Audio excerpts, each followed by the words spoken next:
할렐루야. 하나님의 크신 은혜와 사랑이 오늘도 주일 예배에 참여하신 여러분에게 함께 하시기를 기원합니다. 오늘 저는 본문에 나오는 요셉의 이야기를 통해서 교훈을 찾아보며 여러분과 함께 은혜를 나누고자 합니다. 요셉에 관한 이야기는 구약 성경의 창세기에서 많은 페이지를 차지합니다.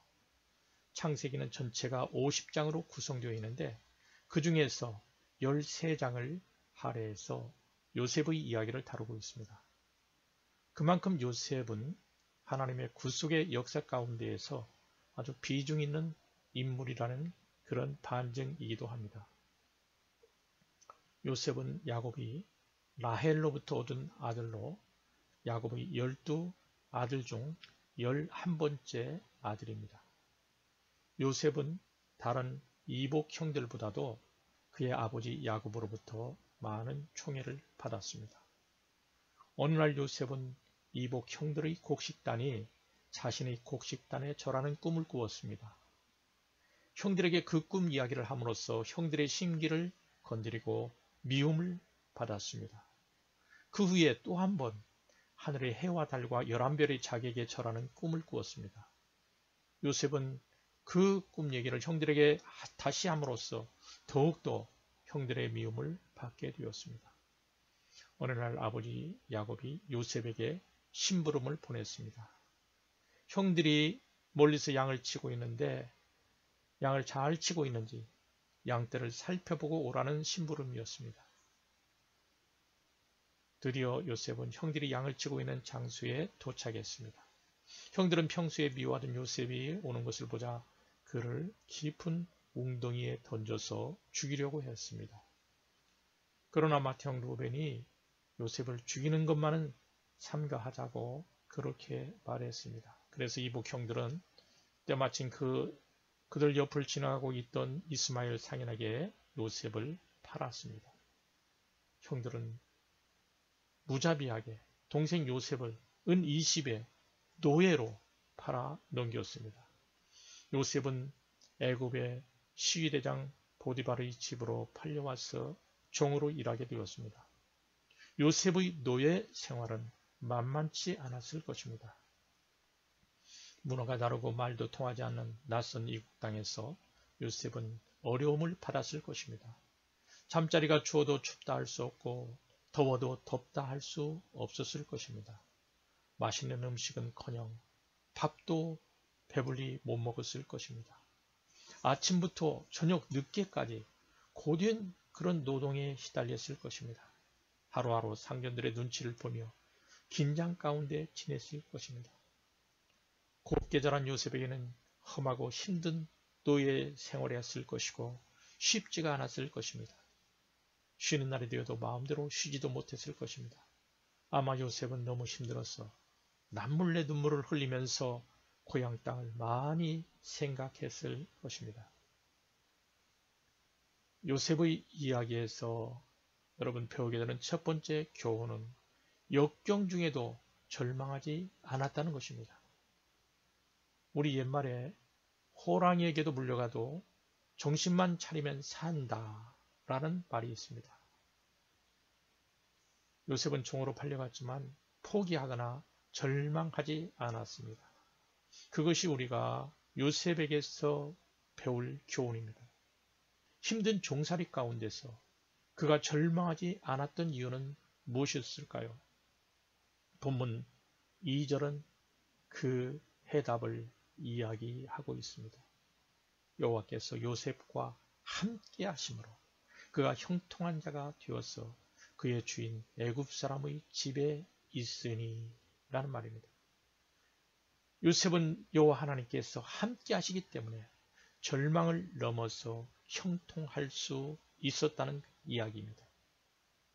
여러분, 하나님은 우리를 위해서 태양과 달과 별을 창조하신 광대하신 분이십니다.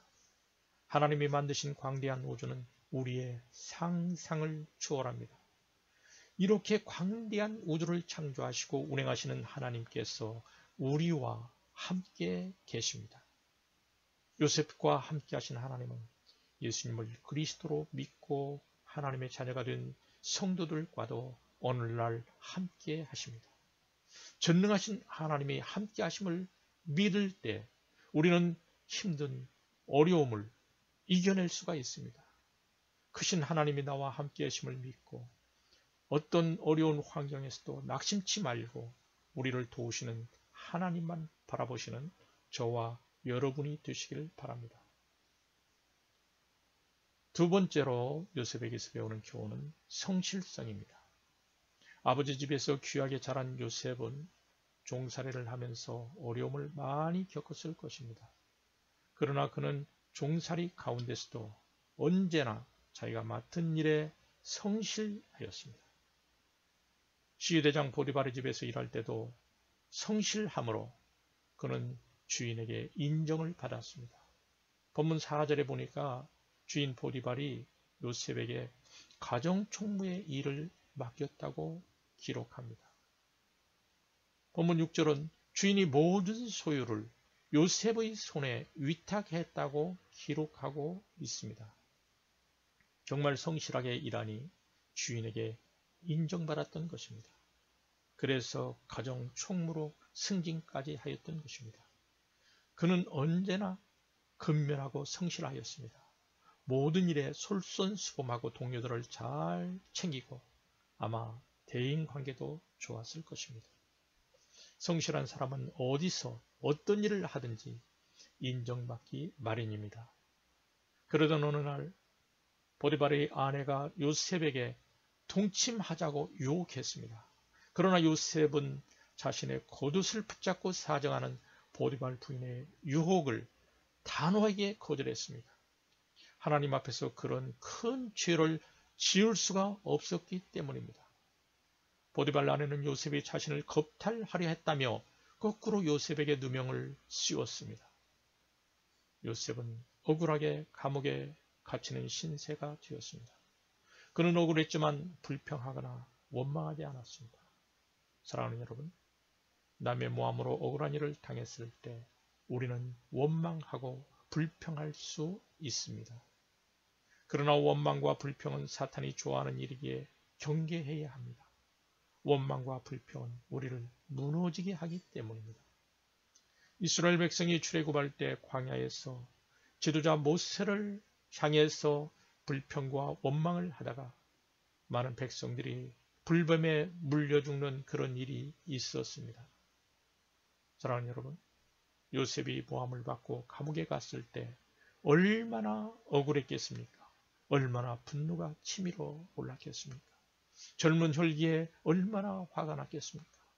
그러나 요셉은 원망하거나 불평하지 않았습니다. 요셉은 하나님이 함께 하심을 믿고 모든 것을 참아냈습니다. 모든 것을 참고 성실하게 일하는 요셉을 하나님이 다 보고 계셨습니다. 요셉은 감옥에서조차 성실한 태도로 일했습니다.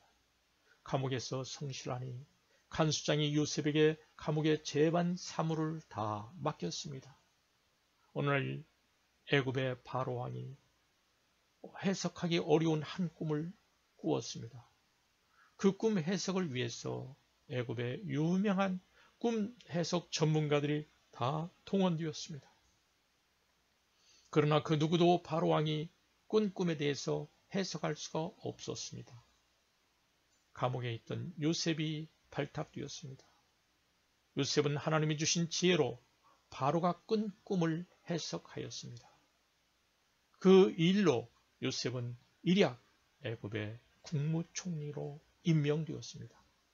하나님이 역경 중에도 성실하게 일하는 요셉을 높여주신 것입니다. 사랑하는 여러분, 요셉은 예수님의 그림자와 같은 인물입니다. 예수님도 인류 구원을 위해서 억울하게 재판을 받으시고 십자가를 지셨습니다. 십자가에서 대속의 죽음을 죽으신 예수님을 하나님께서는 높여주셨고 그를 지극히 높여 모든 이름 위에 뛰어난 이름을 주셨다고 빌립보서 2장 9절에서 말하고 있습니다. 세상에는 정말로 억울한 사람들이 많이 있습니다. 억울한 사람들이 눈물을 흘리지만 그 누구도 그 눈물을 완전히 닦아줄 수는 없습니다. 그런데 우리 예수님은 그런 자에게 이렇게 말씀하십니다. 수고하고 무거운 짐진 자들아 다 내게로 오라. 내가 너희를 쉬게 하리라. 억울한 일들은 수고롭고 아주 무거운 짐입니다. 이 세상 그 누구도 억울한 짐을 받아주려고 하지 않습니다. 그런데 예수님께서는 그 무거운 짐진 채 그대로 자신에게 오면은 쉬게 하시겠다고 약속하여 주셨습니다. 예수님은 우리의 연약함을 아시며 우리를 도우실 수 있는 전능하신 하나님이십니다. 그래서 예수님을 믿는 우리에게는 소망이 있습니다. 예수님은 예수님께 나아가는 모든 사람들에게 쉼을 허락해 주십니다. 예수님께 나아가면 쉼을 우리는 얻을 수 있습니다. 사랑하는 여러분, 여러분은 혹시 억울한 일로 어려움을 당하고 있지는 않습니까? 전능하신 하나님, 전능하신 예수님, 전능하신 성령님께 여러분 억울한 일을 맡기고 요셉처럼 자신의 맡은 일에 성실할 수 있기를 바랍니다. 때가 되면 전능하신 하나님께서 억울함을 풀어주시고 높여주실 것입니다. 어려운 가운데서도 요셉처럼 성실하게 살아감으로 요셉과 같은 형통의 복이 함께하는 저와 여러분이 되시기를 기원합니다. 세 번째로 본문에서 배우는 교훈은 용서의 가르침입니다. 요셉이 총리가 된 이후에 애굽에 7년 동안의 풍년이 있었습니다. 이후 7년 동안의 흉년이 있었습니다. 요셉은 총리로서 하나님이 주신 지혜로 풍년 때에 곡식을 거두어 흉년을 대비하였습니다. 요셉은 흉년이 들자 식량이 부족한 주변 국가에 곡식을 팔았습니다. 요셉의 형들이 사는 지역에도 흉년이 들었습니다. 요셉의 형들은 애굽에 곡식이 있다는 소문을 듣고 애굽으로 곡식을 사러 왔습니다. 그러나 요셉의 형들은 요셉이 애굽의 총리가 된 사실을 모르고 있었습니다. 요셉은 식량을 사러 온 형들을 20년 만에 만나게 되었습니다. 요셉은 자신을 노예로 팔았던 형들을 보는 순간 아마 피가 거꾸로 올라왔을 것입니다. 그의 마음에 많은 감정들이 복잡하게 그 순간에 교차했을 것입니다. 요셉은 과거에 자신을 죽이려고 했고 팔아버린 형들에게 복수할 수도 있었습니다. 그러나 요셉은 형들을 용서해 주었습니다. 요셉은 과거에 있었던 모든 일을 하나님이 섭리하는 큰 그림으로 이해하였습니다. 과거의 모든 일들이 조각조각 연결되어서 자신이 애굽의 국무총리가 되는 큰 그림으로 완성되었음을 알았기에 그는 형들을 용서할 수 있었습니다. 요셉은 형들에게 이렇게 말했습니다. 형님들이 나를 이곳에 팔았다고 근심하거나 한탄하지 마십시오. 하나님께서 우리 가족을 구하시려고 나를 형님들보다 먼저 이곳에 보내셨습니다. 그러므로 나를 이곳에 보내신 분은 형님들이 아니라 하나님이십니다. 창세기 45장 8절 말씀이죠. 요셉은 모든 것이 하나님이 행하신 일이요 하나님의 허락 없이는 모든 것이 불가능하다고 그렇게 말했습니다.